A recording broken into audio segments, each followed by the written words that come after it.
Bangkok, the capital of Thailand, is located right in the middle of the heart of the country.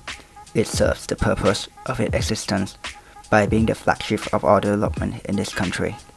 Like every major city in the world, Bangkok has to deal with the undeniable companion of man-made prosperities, the pollution. Pollution is the byproduct of almost every human activities, including those in our daily life routine. And now, the accumulation of this byproduct starts taking its toll on Bangkok air qualities. Now Bangkok is facing air pollution from a very small dust particle called PM2.5. This number indicates the size of the dust. The smaller the number, the smaller the size is, which now is covering the most part of Bangkok where it resembles the fog appearance, causing lots of unintentional exposure from Bangkokian. With its small size, this dust becomes very destructive to the living since it can go through every filter in human body and can be absorbed quite easily.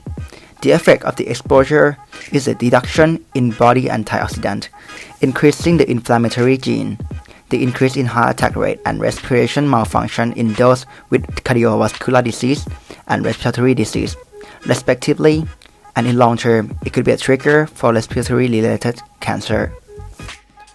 PM2.5 particles are the size of 4% of human hairs, which is different from what we normally find in Bangkok, or the PM10 particles, which are not as dangerous as this one. So what is the real cause of PM2.5 crisis in 2019? According to many professional suggestions, the outbreak of PM2.5 comes from both the nature of weather and man-made pollution. Normally, during the change in season, usually at the start of the year, where the hot air meets the cold air, winds are created to help cleanse the atmosphere. However, the lack of heat has led to no ventilation, allowing the accumulation of dust that eventually form a foggy state covering Bangkok view. However, you cannot throw the blame on the mother of nature alone, as the main player of the crisis is nothing but us, the Homo sapien. We created PM2.5 from our careless daily routine. PM2.5 is created mainly from low quality and not properly controlled combustion, such as the combustion from an old engine car releasing black smoke, mostly found in public baths and factory uncontrolled emission, and even the most common thing we do or see, smoking and grilling food. The other contributor is construction, which are now happening around Bangkok from the public skytrain construction project. All of this affect the ignorance in our conscience, and now the result is evil. However, as being said before, this situation has happened before in almost every major city in the world, and been mostly solved already. So this can be seen as the most milestone in this country development and an obstacle testing our effect. There are both short-run and long-run measures being undertaken by the government to solve the PM2.5 crisis. In the short run, the government has been providing the spraying water by trucks to lessen PM2.5 levels. Furthermore, the government has been distributing face masks to citizens to protect themselves from PM2.5. In addition, they have been acting accordingly to the escalating situation. For example, as the pollution rate becomes higher, the schools and universities in areas with high pollution have temporarily been closed. However, as the short-run solutions can only temporarily reduce the amount of PM2.5, long-term policies are needed. Right now, any viable long-term solution is still not released yet. However, there are some drafted policies which government can use to combat Thailand's PM2.5 crisis. Firstly, they can promote people to use public transport and hybrid vehicles. Secondly, private cars should be used according to whether their license plates are an odd or even number, as well as needing to pass the Euro 5 and Euro 6 emission standards. Thirdly, a fee for private cars should be collected. Lastly, car checkups should be conducted frequently to avoid the soot from old cars. Just like there are two sides to a coin, there are two sides to the government policy as well. As for the short-run solution, spraying water does not solve the problem at the root, as it just slightly relieves air pollution and wastes the government operating budget.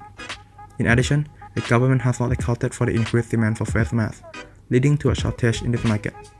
This means that inequality increased from this disruption. Also, according to the government provisional long-term policy, they are focused on reducing the use in personal vehicle and increasing the consumption in public transport. Nonetheless, the problem is that Thailand's public transportation is not ready for a mass transition in almost every aspect. Punctuality, sanitation, and cost control are three major things people take seriously when making a decision on choices of transportation, and none of these can be found in Thai public transportation system. The utter irony in this policy is the public buses in this country are also considered as the main cause for emitting black smoke, which is the main source for PM2.5 itself. Although we have not yet seen the results from the long-term solution, we can analyze that why this policy may be temporarily uncomfortable for us. So sacrificing for the good of society is important to deal with PM2.5 in the current situation. As a citizen of the country facing the problem and the people of the world, we have the responsibility to make a change ourselves as well in order to lessen this crisis, which is not only a problem in the present, but for the future generations to come as well. However, this crisis is a long-term problem that is not going to completely disappear in a year or two. We have to understand the nature of situation and adjust our lifestyle to it. Wearing a face mask, not having a hard workout in the morning, and reducing time spent in traffic area are common measures we can comply to reduce our health risk from exposure to PM2.5, and they must be understood commonly by everyone, including the most at-risk group, the elder. Because elderly people have quite a fixed routine, they hardly comply with or believe in the new methods. This is the duty of everyone in the family to make them understand the truth of condition and start complying with this new safer lifestyle. The idea of adjusting our lifestyles should not simply be to undertake protective measures, but we should be proactive and take preventative action.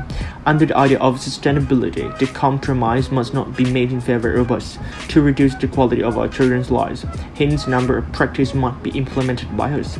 The people as individuals reducing the emission rate per person is one of the most doable practices that lead to the fastest tangible result.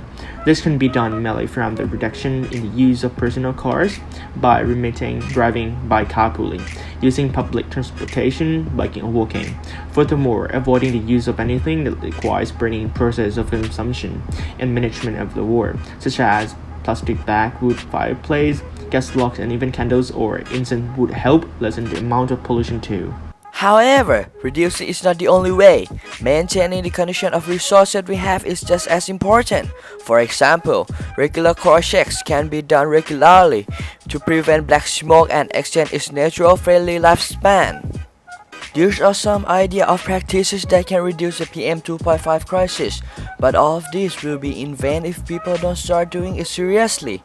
We all are affected by the problem, but only some of us are willing to change. The conscience and awareness are needed to be aimed in mind of the current and also future generation.